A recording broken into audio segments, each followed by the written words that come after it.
Quiero saludar a todas las personas que puedan estar viendo este video, darle gracias a Dios por sus vidas y pedirle a Él que sea revelando el Evangelio cada día para que podamos crecer conforme a su voluntad. El día de hoy quiero iniciar con una lección que tiene como nombre el Evangelio de la Biblia.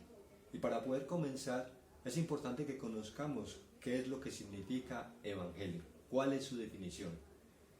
Vemos que muchas personas pueden creer que Evangelio relata lo que es la vida de Jesús, o que son los 4 primeros libros del Nuevo Testamento, o que simplemente significa buena noticia. Y efectivamente significa buena noticia, pero es la buena noticia en respuesta al problema fundamental del hombre y por el cual le vienen todos los problemas. El Evangelio es una buena noticia que trae salvación, que trae libertad, que enseña el camino, la verdad y la vida para llegar a Dios. Es conocer a Jesús como el Cristo, como el Hijo de Dios, como el ungido, como aquel que trajo liberación al hombre. Un evangelio diferente es simplemente un evangelio falso, que no es el original. En la segunda carta a los Corintios, en el capítulo 11, del verso 3 al 4, Pablo dice: pero temo que como la serpiente con su astucia engañó a Eva, vuestros sentidos sean de alguna manera extraviados de la sincera fidelidad a Cristo. Porque si viene alguno predicando a otro Jesús que el que os hemos predicado, o si recibiereis otro espíritu que el que habéis recibido, u otro evangelio que el que habéis aceptado, bien lo toleráis.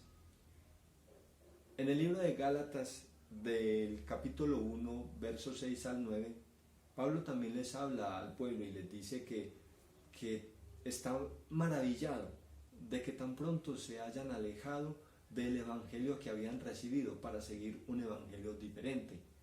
Y esto es muy delicado, porque el evangelio de la Biblia es un evangelio que debe ser predicado con toda la pureza, porque es la esencia y es la palabra de Dios, la cual no puede ser tergiversada.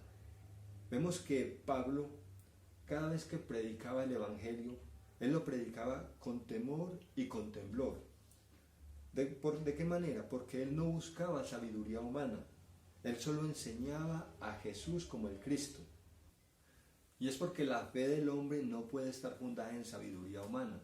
Pablo se dedicaba a conocer a Jesús como el Cristo a través de las Escrituras, y de esa misma manera él lo enseñaba por medio de las Escrituras al pueblo. Y podemos ver cómo en Romanos capítulo 1 del verso 2 al 4, Pablo dice que Dios había prometido antes por sus profetas en las Santas Escrituras acerca de su Hijo, nuestro Señor Jesucristo, que era del linaje de David según la carne, que fue declarado Hijo de Dios con poder, y según el Espíritu de Santidad por la resurrección de entre los muertos.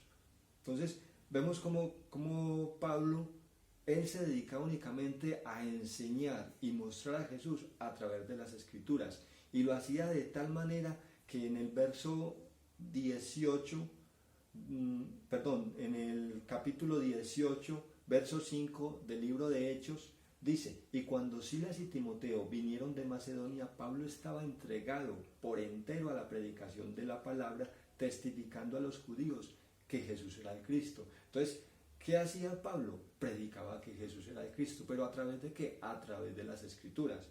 Y esto también es algo muy fundamental, porque la iglesia primitiva, o sea, la primera iglesia fundada, ¿cuál era el mensaje que daba? Que Jesús era el Cristo. Y así lo podemos ver en el libro de Hechos, capítulo 2, verso 36, que dice: sepa pues ciertísimamente toda la casa de Israel, que a este Jesús, a quien vosotros crucificaste, Dios le ha hecho Señor y Cristo. Esto era lo que hacía la iglesia primitiva, predicar a Jesús como el Cristo. En Hechos 5, verso 42, también dice: y todos los días en el templo y por las casas no cesaban de enseñar y predicar a Jesucristo. Esto era lo que hacía la iglesia primitiva, predicar que Jesús era el Cristo. En conclusión, el objetivo fundamental de toda la escritura de la Biblia es que nosotros creamos que Jesús es el Cristo. Miren lo que dice Juan 20:31, pero estas se han escrito para que creáis que Jesús es el Cristo, el Hijo de Dios, y para que creyendo en Él tengamos vida en su nombre. Eso es algo muy importante y muy maravilloso poderlo entender. ¿Por qué? Porque no es la necesidad terrenal la que el hombre debe perseguir, sino que su necesidad es espiritual. El problema no es la enfermedad, el problema no es la economía, el problema no es la situación familiar. El problema es que el hombre está separado de Dios. Y el Evangelio, la buena noticia de la cual nos hablan las Escrituras, es que Jesús es el Cristo. Y es la única solución que nosotros tenemos que conocer y comprender, que Él murió por todos nosotros para que tuviéramos vida, no una vida terrenal, sino una vida por la eternidad. Con esto concluimos la lección número 1 del Evangelio de la Biblia. Espero que haya sido de gran bendición para sus vidas, como lo ha sido para mí. Y hasta una próxima ocasión. Que el Señor los bendiga.